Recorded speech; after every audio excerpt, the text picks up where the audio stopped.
Había una dirección en la Ciudad de México que no necesitaba presentación. Atenas número 9, Colonia Juárez. Si sabías quién eras y a dónde ibas en la noche, esa dirección lo decía todo. No era el lugar más grande de la ciudad, no era el más nuevo ni el más moderno. Era algo mejor que todo eso. Era el lugar donde estaba pasando lo que valía la pena. Donde la noche tenía un nivel que en ningún otro sitio de México podías encontrar. Donde María Félix llegaba con Agustín Lara del brazo, y la sala entera lo sabía antes de que cruzaran la puerta. Donde Frida Kahlo y Diego Rivera compartían mesa con Walt Disney. Donde un muchacho joven llamado José José se subió al escenario por primera vez y nunca más quiso bajarse. Hoy vamos a entrar a El Patio, el centro nocturno más famoso que ha tenido esta ciudad. El lugar que durante casi 6 décadas fue el corazón de la vida nocturna del México que importaba. Vamos a revivir lo que pasaba detrás de esa fachada iluminada en la Colonia Juárez, lo que se sentía estar ahí adentro en una noche de los años 50 con Edith Piaf en el escenario y la crema innata de la sociedad capitalina a tu alrededor. Quédate hasta el final porque la historia de cómo este lugar terminó es tan poderosa como la historia de cómo nació. El Patio abrió sus puertas el 12 de octubre de 1938 en una ciudad que vivía su propio momento dorado. México crecía, el cine nacional conquistaba a toda América Latina y la Ciudad de México comenzaba a convertirse en la capital cultural del continente de habla hispana. En ese contexto, el local fue adquirido por Vicente Miranda, Conchita Vélez y Emilio Vélez Ramírez, quienes lo compraron a Emilio Azcárraga Vidaurreta, el mismo que meses antes lo había bautizado como el Patio Andaluz. Los nuevos dueños le quitaron lo de andaluz y le pusieron toda su energía. Lo que construyeron en los años siguientes no tuvo nombre en ningún otro lugar de México. El Patio era un centro nocturno de corte absolutamente exclusivo. Se tenía que acudir con etiqueta rigurosa. La entrada costaba 300 pesos, una suma que excluía a la mayoría, pero que incluía la cena y 2 bebidas, ya fuera vino o refresco. No ibas a El Patio a ver un concierto como lo entendemos hoy. Ibas a vivir una experiencia completa que empezaba desde el momento en que llegabas. Al entrar, los asistentes eran recibidos con varias arcadas y un escenario en la planta baja donde se realizaban los espectáculos, que podían apreciarse también desde la parte superior y de forma más cercana en las mesas de alrededor. Imagínate esa noche. Llegas en auto a la calle Atenas. Vistes frac si eres hombre, vestido largo con abrigo de bisón si eres mujer. El letrero vertical iluminado de la fachada anuncia en la marquesina quién canta esta noche. Pagas tu entrada, te llevan a tu mesa, ordenas la cena, y mientras comes, a unos metros de distancia, el escenario cobra vida. Alrededor tuyo hay 1000 comensales. Y en la mesa de la esquina, sin que nadie lo anuncie, reconoces a Fernando Soler. Detrás de ti, acaba de entrar Elsa Aguirre. Así era una noche ordinaria en El Patio. Vicente Miranda hizo crecer El Patio, pero fue Mario Vélez, su sobrino, quien lo transformó en un ícono a nivel mundial. Miranda falleció en 1951 y Mario, con solo 18 años, tomó el control administrativo bajo la tutela de su tía. Lo que hizo ese muchacho de 18 años con el lugar es una de las historias más extraordinarias del entretenimiento mexicano del siglo XX. Con una audacia que hoy resulta casi incomprensible, Mario Vélez empezó a traer a El Patio a las figuras más grandes del mundo. Por el escenario de El Patio desfilaron artistas internacionales de la talla de Edith Piaf, Judy Garland y Sammy Davis Jr. Detente un momento en eso. Edith Piaf, la voz más reconocida de Francia, cantando en una sala de la Colonia Juárez para la sociedad capitalina mexicana. Judy Garland, la misma que había protagonizado El Mago de Oz, en ese escenario a unos metros de las mesas. Eso no pasaba en ningún otro lugar de América Latina, solo en El Patio.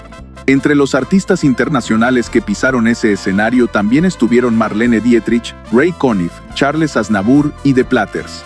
Y entre el público que los veía desde sus mesas, figuras como Walt Disney, María Félix, Orson Welles, Marilyn Monroe, Gary Cooper, David Rockefeller, Diego Rivera y Frida Kahlo. No es una lista de invitados de una gala internacional, es la lista de personas que en algún momento se sentaron en las mesas de un centro nocturno en la Colonia Juárez de la Ciudad de México. Eso era El Patio. Los espectáculos se fueron haciendo más famosos. Se grabaron películas y se transmitió en vivo para la XCW y XCQ en la época de oro. El Patio no era solo un lugar de entretenimiento, era un estudio en vivo, un escaparate que llevaba la elegancia de esas noches a los hogares de todo el país a través de la radio. Quien no podía estar ahí escuchaba desde su sala lo que ocurría en esas mesas, y eso solo hacía crecer la leyenda. Tintán fue uno de los histriones que más presentaciones tuvo en el lugar. Estuvo todo un año presentándose, descansando solo una vez al mes. No era solo música, era comedia, era espectáculo, era teatro. El patio le daba a su público todo lo que una noche podía ofrecer, y lo hacía con un nivel que no tenía competencia en la ciudad. El lugar también fue sede de la primera entrega de los premios Ariel, el 15 de mayo de 1947, reforzando su lugar como epicentro de la cultura y el entretenimiento mexicanos.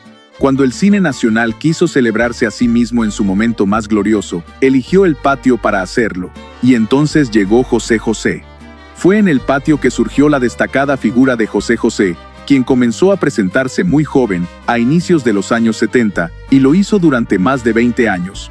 La historia de cómo empezó dice mucho sobre los dos, sobre el cantante y sobre el lugar. Según cuenta la historia, José José a veces dormía en la entrada de este centro nocturno, en espera de que Francisco Aguirre le diera la oportunidad de cantar ahí. Un muchacho durmiendo en el umbral del lugar donde quería cantar, esperando su turno. Y cuando ese turno llegó, lo que ocurrió dentro de esas paredes entre José José y su público fue algo que no se puede explicar con datos ni con fechas. Era una conexión que quienes la vivieron describen como si el tiempo se detuviera cada vez que él abría la boca. José José convirtió el patio en su segundo hogar. Temporada tras temporada, año tras año, el príncipe de la canción regresaba a ese escenario de la calle Atenas, y el lugar se llenaba con una fidelidad que ningún otro artista, en ningún otro recinto de la ciudad podía igualar. En la época de los nuevos dueños, se llegaron a grabar videos de los conciertos que daban Juan Gabriel o José José. Esas grabaciones hoy son documentos históricos. La prueba de que lo que ocurría en ese escenario merecía ser preservado. El patio fue también el lugar del debut en América Latina de Rafael, el escenario para una larga temporada de conciertos de Juan Gabriel. Juan Gabriel en el patio era otro fenómeno. El Divo de Juárez y ese escenario íntimo, a metros del público, sin la distancia que después impondrían los estadios y los auditorios masivos. Había algo en la escala de El Patio que hacía que todo se sintiera diferente. No veías al artista desde lejos, lo veías de cerca. Podías leer su expresión, podías sentir lo que sentía. Esa cercanía era lo que ningún otro formato de concierto podía replicar y era lo que hacía que la gente regresara una y otra vez. El declive de El Patio llegó con el surgimiento de nuevos espacios para conciertos, como el Palacio de los Deportes y el Auditorio Nacional. El público comenzó a preferir recintos de mayor magnitud donde podía ver a los artistas una o dos noches seguidas. El mundo del entretenimiento cambió, y El Patio, que había sido siempre el lugar más sofisticado de la ciudad, de pronto empezó a parecer pequeño. No porque hubiera dejado de ser lo que era, sino porque el mundo a su alrededor había crecido en una dirección diferente. El patio cerró sus puertas en 1994, tras 5 décadas de gloria.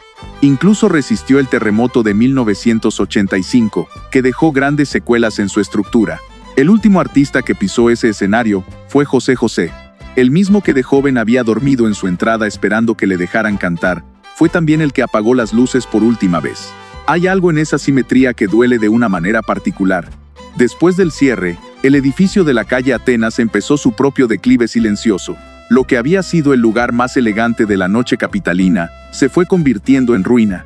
La puerta de madera estaba carcomida y descuidada, la marquesina que era blanca quedó oxidada, los plafones que servían de techo cayeron al suelo, y la fachada quedó totalmente cubierta por grafitis. El lugar que un tiempo fue escenario de grandes estrellas sirvió como refugio para personas en situación de calle. Y el 3 de junio de 2024, mientras estaba siendo demolido, el edificio colapsó por completo. La estructura que había sostenido a Edith Piaf, a Judy Garland, a Juan Gabriel y a José José se derrumbó en cuestión de segundos sobre la calle Atenas, levantando una nube de polvo que los vecinos de la colonia Juárez vieron con una mezcla de tristeza y resignación. El patio ya no existe, no como recuerdo, no como ruina, ya no existe físicamente en ningún sentido. Pero las noches que ocurrieron ahí adentro no se pueden demoler. Esas permanecen en la memoria de quienes tuvieron la fortuna de estar en esas mesas, de escuchar en vivo lo que solo el patio podía ofrecer, de vivir esa época en que la Ciudad de México era el lugar más emocionante del continente, y la calle Atenas número 9 era su centro de gravedad por las noches. ¿Tú o alguien en tu familia llegaron a estar en el patio? ¿Qué artista recuerdas que haya actuado ahí? Cuéntame en los comentarios porque esa memoria merece ser guardada. Y si este video te devolvió algo que creías olvidado, dale like, compártelo y suscríbete al canal para más historias de un México que fue y que no debemos dejar de recordar. Nos vemos en el próximo viaje al pasado.